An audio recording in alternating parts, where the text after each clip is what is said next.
For tonight's dinner, kakain kami sa ramen house. Ayan.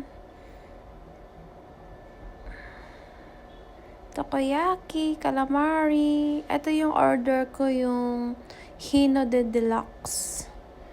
Ayan siya. Tapos, gusto ko rin ng takoyaki. Mabilis lang yung order nila. Mas mabilis lang yung serving nila. Parang mga 10 to 15 minutes. Luto na siya. Ayan. Binigyan pa kami ng complimentary tea habang naghihintay. Tapos, eto na nga. Dumating una yung appetizer. Ano yan? Calamari. Pig calamari. Masarap.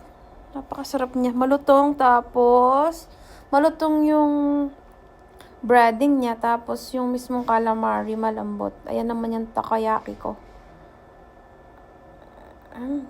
Kagabi ko pa yan kinain. Kaso, nakikita ko ngayon, parang nagugutom ulit ako.